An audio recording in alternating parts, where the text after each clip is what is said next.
حج کے بارے میں علماء کے بیانات الحمدللہ بہت بڑی تعداد میں موجود ہیں، تحریری شکل میں بھی، یوٹیوب پہ بھی، اور خود میرے بیانات بھی بہت موجود ہیں۔ تو آج جو میں بات کروں گا وہ تھوڑی مختصر بات ہوگی، کیونکہ خیر الکلام ما قل و دل، بہترین کلام وہ ہوتا ہے جو مختصر ہو مگر جامع ہو۔ تو حاجیوں کے لیے جو ہم نے علماء سے کچھ باتیں سنی ہیں وہ میں پہنچانا چاہتا ہوں۔ حاجی حضرات کو چاہیے کہ اپنے وقت کو قیمتی بنائیں، کیونکہ یہ ایک ایسا سفر ہے جو فرض صرف زندگی میں ایک بار ہے کہ آپ نے اللہ کے گھر کی زیارت کرنی ہے ایک مخصوص طریقے سے۔ تو یہ عبادت بار بار واجب نہیں ہوتی، نفلی کوئی کرنا چاہے تو بہت اچھی بات ہے، لیکن یہ زندگی میں ایک بار فرض ہوتی ہے۔ بہت سے لوگ صرف ایک ہی بار کر پاتے ہیں، جن کو اللہ نے گنجائش دی وہ بار بار کرتے ہیں، لیکن ان کے وسائل بہت خرچ ہوتے ہیں اور بہت مشکل عبادت ہے یہ، خاص طور پہ حج کے جو 5 دن ہیں، جو منی میں، مزدلفہ میں، عرفات میں، اور پھر جو بقرعید کے دنوں میں طواف زیارت کیا جاتا ہے۔ تو ان ایام کو قیمتی کیسے بنایا جائے اس کے بارے میں پہلے سے مسائل سیکھے جائیں، بہت لمبی ڈیٹیل ہے ان مسائل کی، لیکن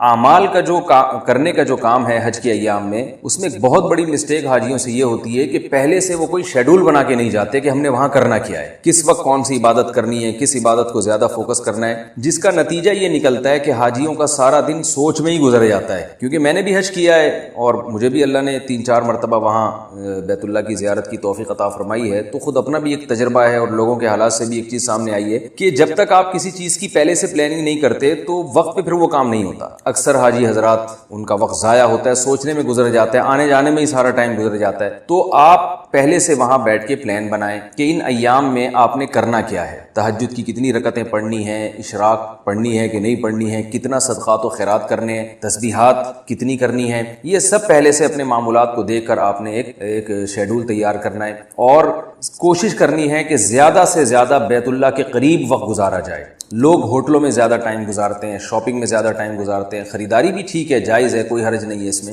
لیکن اس کے لیے بھی کچھ دن متعین کر لیں کہ بھئی جانے سے 3 دن پہلے یا 4 دن پہلے ہم خریداری میں گزار لیں۔ اب ظاہر ہے اگر آپ پہلے سے یہ پلان نہیں کرتے تو ہم نے دیکھا ہے کہ وہ سارا دن خریداری میں گزر جاتا ہے، کیونکہ مارکیٹیں تو بھری ہوئی ہیں، آپ جب جائیں گے تو ہر چیز آپ کو اپنی طرف کھینچے گی۔ جس بیت اللہ کی زیارت کے لیے آئے ہیں لاکھوں روپے خرچ کر کے، وہ اس سے غافل ہو جاتا ہے انسان اور بازاروں میں ٹائم ضائع کرنا شروع کر دیتا ہے۔ تو آپ شاپنگ کے لیے بھی ٹائم رکھیں، لیکن اس میں پہلے سے متعین کر لیں بھئی یہ 2-3 دن ہمارے صرف شاپنگ میں ہی ہوں گے، اس کے علاوہ ہم نے عبادت میں زیادہ سے زیادہ ٹائم گزارنا ہے۔ اور ہر عبادت دوسرے مقام پہ ہو سکتی ہے، ایک عبادت ایسی ہے جو وہیں ہو سکتی ہے، اس کے علاوہ کہیں نہیں ہو سکتی۔ وہ عبادت ہے بیت اللہ کا قرب، بیت اللہ کی زیارت اور بیت اللہ کا طواف۔ یہ تینوں مستقل عبادتیں ہیں۔ لوگ سمجھتے ہیں کہ صرف بیت اللہ کا طواف کرنا ہی عبادت ہے، ایسا نہیں ہے۔ بیت اللہ کے قریب بیٹھنا، بیت اللہ سے اپنے رخسار لگانا اور بیت اللہ کی زیارت کرنا، یہ سب چیزیں عبادت میں داخل ہیں۔ ہم نے اپنے بڑوں کو، بزرگوں کو دیکھا ہے کہ وہ کوشش کرتے تھے قریب سے قریب بیت اللہ کی کوئی جگہ مل جائے، چاہے رش میں ہی ہو، وہاں جا کے اپنا ٹھیا لگا کے بیٹھ جائیں، وہیں تسبیحات کرتے رہتے تھے، وہیں اپنے ساتھ وہ تھرموس لے جایا کرتے ہیں جو چائے وغیرہ جس میں ہو، تاکہ وقت ضرورت ہمیں اٹھ کے جانا نہ پڑے۔ تو اس طرح آپ اپنے وقت کو قیمتی بنا سکتے ہیں۔ تو وہاں آپ اپنا کوئی معمول متعین کر لیں کہ اتنی تلاوت آپ نے روز کرنی ہے، اتنی صبح و شام کی تسبیحات کرنی ہے۔ دوسری چیز جس کو بہت زیادہ فوکس کرنا چاہیے وہ یہ ہے کہ بیت اللہ میں اور خاص طور پر حج کے دوران کچھ مقامات ایسے ہیں جہاں بہت لمبی دعائیں کرنا اور بہت کثرت سے دعائیں کرنا یہ رسول اللہ صلی اللہ علیہ وسلم کی سنت ہے۔ یعنی ان عبادات کی تکمیل ہوتی نہیں جب تک اس میں لمبی دعائیں نہ مانگی جائیں، یعنی اس میں کرنے کے کام ہی دعا ہے۔ ان میں سب سے پہلا موقع جب بیت اللہ پہ پہلی نظر پڑے۔ پہلی نظر کا مطلب جیسے ہی آپ حج کے لیے پہنچے ہیں تو لوگ یہ تکلف کرتے ہیں کہ منہ نیچے کر کے جاتے ہیں کہ بھئی پہلے نظر، یعنی جب ہم قریب جائیں تو نظر پڑے، ورنہ ایسا نہ ہو پہلے نظر پڑ جائے تو پھر دعا جو ہے اسی وقت مانگنی پڑے گی۔ تو اس تکلف کی ضرورت نہیں ہے۔ جب آپ کی بیت اللہ پہ نظر پڑی تو آپ اور قریب سے قریب چلے جائیں، اس میں کوئی حرج نہیں ہے۔ جہاں آپ قریب سے قریب پہنچ سکتے ہیں وہاں پہنچنے کے بعد آپ پھر ہاتھ اٹھا کے دعا شروع کریں۔ یہ موقع ہے جس میں لمبی دعا مانگنی چاہیے۔ دوسرا موقع صفا اور مروہ کی سعی پر، وہاں حضرت حاجرہ رضی اللہ تعالی عنہا، اللہ کی ایک نیک بندی نے اللہ کی خاطر دوڑ لگائی تھی اور اللہ نے اپنی رحمت کا مظاہرہ کیا اور پانی کا چشمہ جاری کیا جس سے آج تک حاجی سیراب ہو رہے ہیں۔ تو وہ ایک بہترین موقع ہے صفا اور مروہ کی سعی کے دوران، جب ہم سعی پہ یعنی پہاڑی کی چوٹی پہ چڑھتے ہیں تو اس وقت بھی لمبی لمبی دعائیں مانگنا، اللہ کا خوب کثرت سے ذکر کرنا، یہ سنت ہے۔ مشاہدہ ہے کہ کچھ لوگ تو اس کا اہتمام کرتے ہیں، لیکن بہت سے لوگ یہاں بھی سستی کا مظاہرہ کرتے ہیں، لمبی دعائیں نہیں مانگتے۔ تیسرا موقع ہے عرفات کے میدان میں تو اصل عبادت ہی دعا ہے، اور اس میں تو شریعت نے ہمیں حکم دیا ہے کہ مغرب کی نماز بھی نہ پڑھو، بلکہ مغرب کی نماز مزدلفہ میں عشاء کے ساتھ پڑھی جائے گی۔ تو عرفات کے میدان میں بھی بہت لمبی دعائیں اور اپنے آپ کو ذلیل کر کے دعا مانگنا، یہ سنت عمل ہے۔ یہ ایسا موقع ہے دعا کا جو آپ کو کہیں اور نہیں ملے گا۔ ہم نے وہاں علماء کو، بزرگان دین کو دیکھا ہے کہ زوال کا وقت شروع ہوا، انہوں نے ظہر کی نماز پڑھی اور ظہر سے عصر تک اور پھر عصر سے مغرب تک بہت لمبی دعائیں مانگتے ہیں، یعنی کئی گھنٹوں کا ٹائم ہے یہ، اور وہ مسلسل مانگتے ہی رہتے ہیں۔ اور ہم نے یہ بھی علماء کو وہاں دیکھا کہ وہ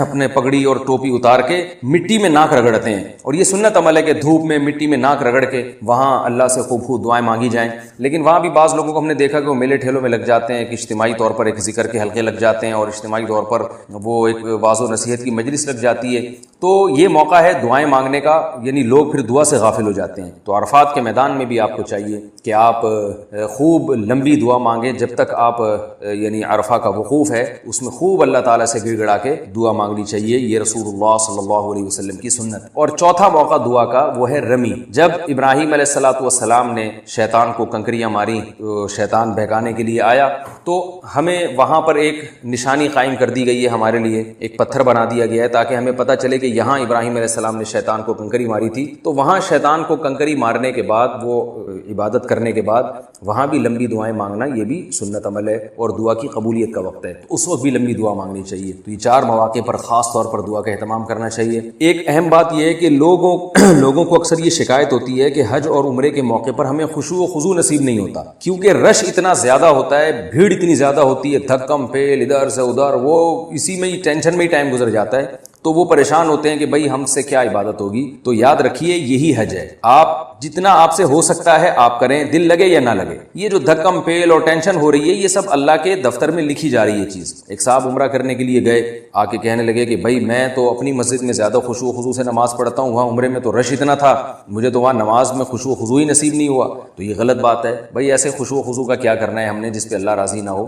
آپ اس پہ اللہ کا شکر ادا کریں کہ اللہ نے آپ کو اپنے گھر بلا کر نماز کی توفیق عطا فرمائی۔ رش کی وجہ سے کم فیل ہو رہا ہے، خشوع و خضوع نہیں ہو رہا، تو کوئی مسئلہ نہیں ہے، اللہ اسی طرح ہماری نماز کو قبول کرے گا۔ دل نہیں لگ رہا دعا میں تو اللہ اسی طرح ہماری دعاؤں کو قبول کرے گا۔ جو کام آپ سے ہو رہا ہے وہ کر لیں، جو نہیں ہو رہا وہ چھوڑ دیں آپ۔ اور برداشت حج میں ہمیں سیکھنی ہے، یہ بھی حج کا بہت اہم حکم ہے۔ قرآن مجید میں اللہ تعالیٰ کا ارشاد ہے، فلا رفث ولا فسوق ولا جدال فی الحج، کہ حج میں بے حیائی کی بات نہیں کرنی ہے، اور فسق و فجور کی بات نہیں، اور جدال کی بات نہیں کرنی، گالی گلوچ اور یہ سب چیزیں حج میں نہیں ہیں۔ تو اس میں جھگڑا نہیں ہونا چاہیے، برداشت کرنا ہے۔ برداشت ہم نے دیکھا ہے کہ عرفات کے میدان میں اور مزدلفہ میں جب لوگ آ رہے ہوتے ہیں تو بہت ٹینشن ہوتی ہے، بہت تھکاوٹ ہوتی ہے، تو چڑچڑاپن آ جاتا ہے طبیعت میں، انسان کا دل چاہتا ہے بات بات پہ لڑنے کا۔ ایسے موقع پہ صبر سے کام لینا ہے تاکہ حج ضائع نہ ہو۔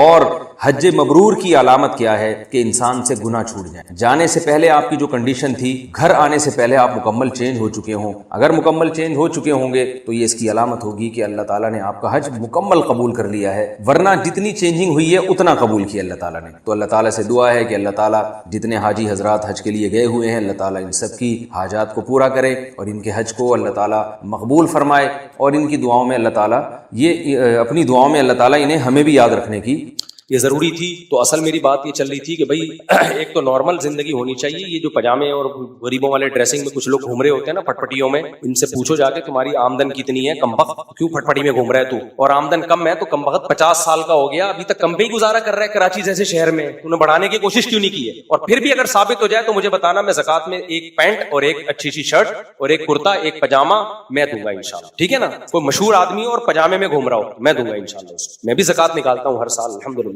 تو نارمل سمجھ رہے ہو، اخلاق میں بھی کیا ہے، اصل اخلاقی ہیں، ایسا نا نارمل کا مطلب آپ یہ سمجھے کبھی غصہ کرنا ہے کبھی محبت سے بات، یہ مطلب نہیں ہے، اصل اخلاق ہی ہے، لیکن اخلاق کی بھی ایک لمٹ، ماتحت اسے کراس کرنے کی کوشش کریں تو بتا دو بھائی یہ میری برداشت سے معاملہ کیا ہو رہا ہے، باہر ہو رہا ہے، اس سے آگے اس باؤنڈری سے آگے آپ کو جانے کی اجازت نہیں ہے۔ اب ہم چلتے ہیں اصل ٹاپک کی طرف۔ تو میں یہ عرض کر رہا تھا، شریعت کے احکام دو قسم کے ہیں، ایک احکام وہ ہیں جو مقصد مقصد کا ذریعہ ہیں، خود مقصد نہیں ہے. جیسے جہاد، جیسے انقلاب، یعنی انقلاب کے جو مختلف طریقے ہیں وہ طریقے مقصد نہیں ہیں. وہ گراؤنڈ ریئلٹی سے سوٹ کر رہے ہوں گے تو ٹھیک ہے، نہیں کر رہے تو نہیں. وضو مقصد نہیں ہے، مقصد کیا ہے؟ نماز. تبھی اگر پہلے سے وضو ہو تو وضو کرنے کی حاجت نہیں ہوتی. ثواب کے لیے کوئی کر لے اچھی بات ہے، حاجت نہیں ہوتی، آپ پڑھ سکتے ہیں نماز. لیکن شریعت میں کچھ احکام ایسے ہیں جو بذات خود مقصود. نماز ہے، روزہ ہے، حج ہے، زکوٰۃ ہے، آپ کو دینی ہی دینی ہے زکوٰۃ. آپ یہ نہیں کہہ سکتے ایکچولی زکوٰۃ کا مقصد چونکہ غربت ختم کرنا ہے تو میں اس سال اتنا غریبوں کو کھلا چکا ہوں اور اگلے سال بھی میرا ارادہ ہے کہ میں نفلی صدقے اتنے دوں گا کہ جو مقصد شریعت کا زکوٰۃ سے تھا، جیسے 2.5% زکوٰۃ ہے نا، تو وہ تو میں 80% فی سبیل اللہ خرچ کر چکا ہوں صدقے کی نیت سے. تو مقصد تو حاصل ہو گیا نا، بلکہ زیادہ حاصل ہو گیا. کیا خیال ہے؟ پھر بھی علماء کہیں گے نہیں بھائی، 2.5% نیت کر کے، زکوٰۃ کی نیت کر کے آپ کے لیے نکالنا ضرور. چاہے غربت کا خاتمے کی آپ اس سے بھی زیادہ خطرناک کوششیں کر چکے ہو، پھر بھی آپ کو زکوٰۃ بولو نا نکالنی پڑے گی. نماز عبادت مقصودہ میں سے ہے. نماز کی بہت ساری حکمتیں، بے حیائی سے روکتی ہے، چوری سے روکتی ہے. اب کوئی کم بخت آتا ہی نماز پڑھنے چوری کرنے کے لیے، چپل چراؤں گا میں، اور نماز اس سے چوری نہیں چھڑوا رہی، تو نماز پھر بھی معاف نہیں ہوگی. یہ نہیں کہا جائے گا کہ چونکہ تمہیں نماز کا مقصد حاصل نہیں ہو رہا، مقصد تو تھا چوری چھڑوا دے، بے حیائی چھڑوا دے، اب مقصد حاصل نہیں ہو رہا تو جب تمہارا پیناڈول سے درد ہی ٹھیک نہیں ہو رہا تو بروفین کھاؤ بھائی. تو اب تم کے چونکہ تم سے نماز تم سے بے حیائی چھڑوا ہی نہیں رہی ہے تو اب نماز چھوڑ دو، زکوٰۃ پہ سیٹ ہو جاؤ، روزے پہ سیٹ ہو جاؤ. نا نا نا نا نا بھائی، نماز بے حیائی چھڑوائے یا نہ چھڑوائے، نماز خود عبادت مقصودہ میں سے ہے، آپ کو ہر قیمت پہ پڑھنی پڑے. کھوپڑی شریف میں بات آ رہی ہے کہ نہیں آ رہی؟ اسی طرح میرے بھائی، قربانی اور حج یہ بھی عبادات مقصودہ میں سے ہیں. ان کی حکمتیں حاصل ہوں یا نہ ہوں، آپ نے صاحب استطاعت نے یہ کام ایز اٹ از کرنا ہے. تو یہ جو میں عرض کر رہا تھا کہ یہ والے کام کہلاتے ہیں علی وجہ العبودیہ. ان میں بڑی حکمت پتہ ہے کیا ہے؟ یہ بتانا کہ ہم اللہ کے غلام ہیں. سمجھتے ہو؟ دیکھو، آپ ڈاکٹر کے پاس گئے، ڈاکٹر نے ایک دوا دی، آپ نے کہا ڈاکٹر صاحب اس دوا سے مجھے فائدہ نہیں ہو رہا. ڈاکٹر نے کہا تم میرے غلام ہو، تمہارے باپ کو بھی یہ دوا کھانی پڑے گی. آپ اٹھا کے وہ دوا ڈاکٹر کے منہ پہ مار دو گے کہ میں علاج کے لیے یہ آیا ہوں آپ کے پاس، میں کوئی آپ ہم کوئی غلام ہیں. سمجھ رہے ہو نا؟ ڈاکٹر صاحب فائدہ ہوگا تو کھاؤں گا، نہیں ہوگا تو نہیں. بات صحیح ہے، ہم کوئی ڈاکٹر کے غلام ہیں بھائی، ہمیں فائدہ ہو رہا ہے تو آئیں گے، نہیں ہو رہا تو نہیں آئیں گے. لیکن اللہ جب کچھ احکام ایسے ہیں جن کا ہمیں آرڈر دیتا ہے تو اللہ کہتے ہیں اس آرڈر پر عمل لازم. ان احکام کو شریعت میں کہا جاتا ہے یہ عبدیت کا تقاضا ہے. اللہ یہ دیکھتے ہیں تم اپنے آپ کو میرا غلام سمجھتے ہو یا نہیں سمجھتے. تو ان احکام کی بھی دو قسمیں ہیں. ایک تو وہ ہیں کہ جن کی لاجک بالکل واضح ہے، اگرچہ اس لاجک پر حکم کا مدار ہے نہیں، لیکن لاجک، جیسے زکوٰۃ ہم غریبوں کو دیتے ہیں، غریب کو فائدہ ہوتا ہے نا اس سے. کیا خیال ہے بھائی؟ غریب کو دیں گے، غریب کے مزے. روزہ رکھیں گے، کولیسٹرول کم، قوت برداشت بڑھ جاتی ہے. دنیا کے ہر قوم میں روزہ ہوتا ہے. میڈیکل سائنس تو روزے کو بڑا پروموٹ کر رہی ہے. نماز پڑھتے ہیں، وضو کرتے ہیں، اللہ کے سامنے جھکتے ہیں، خشوع خضوع پیدا ہوتا ہے. لاجک سمجھ میں آتی ہے یار، رکوع ہے، سجدہ ہے، یہ بھی عبادت مقصودہ، مگر ان کی کوئی نہ کوئی حکمت اللہ کے علم میں ہے اور وہ حکمت بھی واضح ہے. لیکن کچھ احکام اللہ نے ایسے رکھے ہیں جو اول نظر میں دیکھنے میں لگے گا کہ حکمت کے خلاف ہے. سمجھتے ہو؟ بلکہ حکمت اور مصلحت کا تقاضا یہ ہے کہ یہ حکم نہ ہوتا. جیسے قربانی، جانور کو کاٹ، ہم نہ کاٹتے، انسانیت کا بظاہر زیادہ فائدہ تھا اس میں، کیونکہ یہ گوشت پورے سال سستے ریٹ پہ بکتا. سمجھتے ہو؟ اتنے سارے کروڑوں اربوں جانوروں سے ان کی زندگی کا حق نہ چھینا جاتا. اب بتاؤ، جانور اچھا بھلا کٹا لا کے آپ نے گلے پہ چھری پھیر دی اور ایک ہی دن میں اتنا گوشت حاصل کر لیا جو پورے سال آپ کسائی سے تھوڑے ریٹ پہ خرید کے کھا سکتے تھے اور غریبوں کو بھی کھلا سکتے تھے. تو بظاہر یہ حکمت کے خلاف ہے یا نہیں ہے؟ بولتے کیوں نہیں بھائی. حج کی طرف ہم چلتے ہیں. اللہ میاں نے کہا آج کل تو پرائیویٹ لوگوں نے 32 لاکھ کا حج کیا ہوا ہے، کچھ 15 لاکھ، غریبوں کا پیکج 10-12 لاکھ میں بھی سنا ہو رہا ہے. پھر وہ حج بھی غریبوں والا ہی ہوتا ہے. خیر، اس میں بعض اب ہوتا ہی نہیں ہے.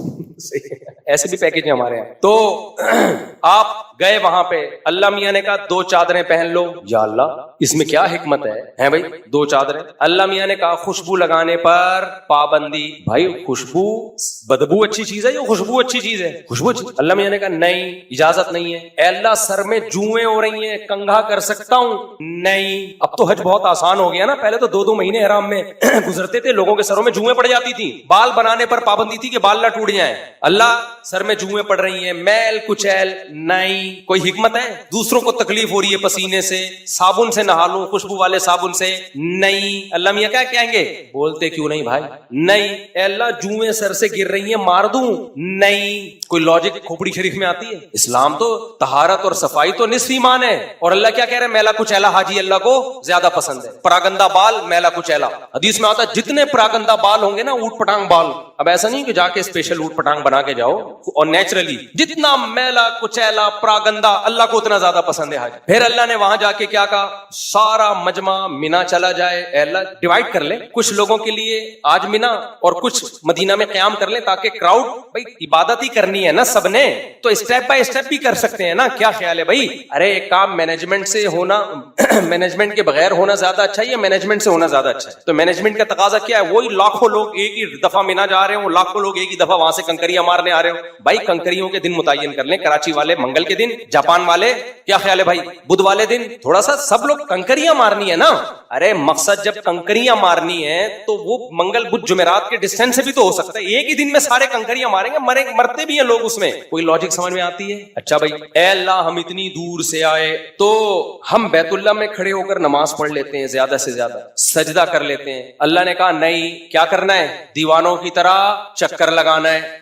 اس سے کوئی سائنسی ترقی ہو کہ ہم چاند پہ پہنچ جائیں گے؟ اس سے کوئی سائنسی ترقی اس سے بہتر نہیں کسی غریب کو کھانا کھلا دیتے. کیا خیال ہے بھائی؟ تم دیکھو حج میں دو چیزیں ہوتی ہیں اصل جو رکن ہے, ایک وقوف عرفہ اور ایک طواف زیارت, جو بقرعید کے دن کیا جاتا ہے. اس میں بھی اتنا کراؤڈ ہوتا ہے, اللہ میاں کہہ دیتے بقرعید کے علاوہ تم 6 دن بعد کر لو جب کراؤڈ کم ہوگا. نا نا نا, اللہ نے کہا 3 دنوں کے اندر ہی کرنا ہے. او بھائی پاؤں رکھنے کی جگہ نہیں ہے, اللہ تو ایک دن پہلے ہم کر لیں, ٹھیک ہے نا. کراچی والے منگل کے دن کر لیں, جاپان والے بدھ کے دن کر لیں, نہ یہ 3 دن کے بعد یہ چانس مس. پاؤں رکھنے کی جگہ نہیں ہے طواف میں, نہ. اور اس کے لیے 20 لاکھ روپے خرچ کر کے 2024 کے حج کی بات کر رہا ہوں, ایسا نہ ہو 20 سال بعد میرا کوئی بیان چلا رہا ہو اور کہ 20 لاکھ اب تو 20 کروڑ میں بھی نہیں ہوتا جس حساب سے کرنسی ویلیو ہو رہی ہے نا. تو بھائی اتنے اس سے کیا ہم سائنسی ترقی کر لیں گے؟ کیا ملک میں ایماندار حکمران آ جائیں گے اس سے؟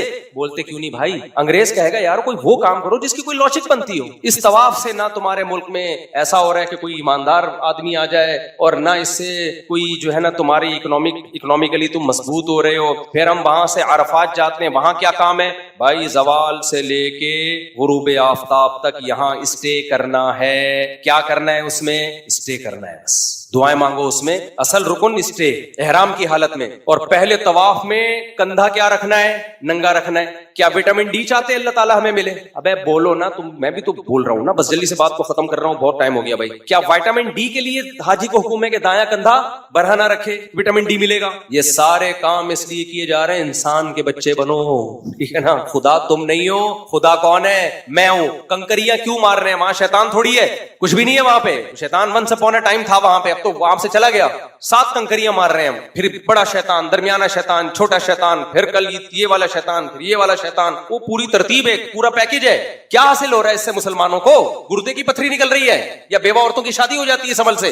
اللہ نے کہا جو مجھے مانیں گے نا وہ 32 لاکھ روپے خرچ کر کے جائیں. جو نہیں مانیں گے ان کو یہ باتیں سمجھانا ایسے ہے جیسے بھینس کے آگے بین بجے. وہ ایسے ہی ہے جیسے اللہ نے شیطان سے کہا تھا کہ آدم کو سجدہ کرو. شیطان نے کہا ساڑی کھوپڑی آندہ نہیں ہے کہ تو نے اس کو مٹی سے بنایا, ہمیں آنکھ سے بنایا. It isn't possible. شیطان کو بہت اچھی انگلش آتی ہے, اس نے کہا یہ ممکن نہیں ہے, کیونکہ آج جس کو بھی الٹی بات کرنی ہوتی ہے نا انگلش میں کر رہا ہوتا ہے. یہ انگلش اس کو جب بھی کسی مذہبی اسکالر نے غلط دلیل دینی ہوتی ہے انگلش میں دیتا ہے تاکہ لوگ پڑھا لکھا سمجھے, بولے یار ویل ڈن یار. تو صحیح بھی دے رہے ہوتے ہیں, سارے غلط نہیں دے رہے ہوتے ہیں, انگلش میں صحیح بات بھی ہو رہی ہے. تو شیطان نے لاجک پیش کی تھی, اللہ نے اس کی لاجک کا اس کو جواب نہیں دیا, بولا دفع ہو جائے یہاں سے. تبھی اللہ کہتے ہیں وَلِلَّهِ عَلَى النَّاسِ حِجُّ الْبَيْتِ, لوگوں پر لازم ہے میرے گھر کی زیارت کرے اس معروف طریقے سے جو میں نے بتایا ہے. اگر نہیں کرتے استطاعت کے باوجود تو اللہ کو تمہاری کوئی پرواہ نہیں ہے. اللہ نے یہ نہیں کہا زیارت کریں گے تو ایکچولی یہ اس سے حکمتیں حاصل ہوں گی, ایکچولی یہ ہوگا, یوں ہوگا. تم جب اتنے دن بعد نہاؤ گے تو تمہیں احساس ہوگا پانی کتنی بڑی نعمت ہے, ٹھیک ہے نا. اللہ میاں نے ایسی کوئی بات نہیں. ٹینٹ کرا کے آؤ گے تمہیں گرمی میں ایک احساس ہوگا, اللہ کی بال کی نعمت کا احساس ہوگا, بال بھی کتنی بڑی نعمت. کچھ بھی نہیں اللہ نے کہا, بس اللہ کہہ رہے ثم افیضوا من حیث افاض الناس. پھر عرفات سے مزدلفہ جاؤ, پھر مزدلفہ سے منی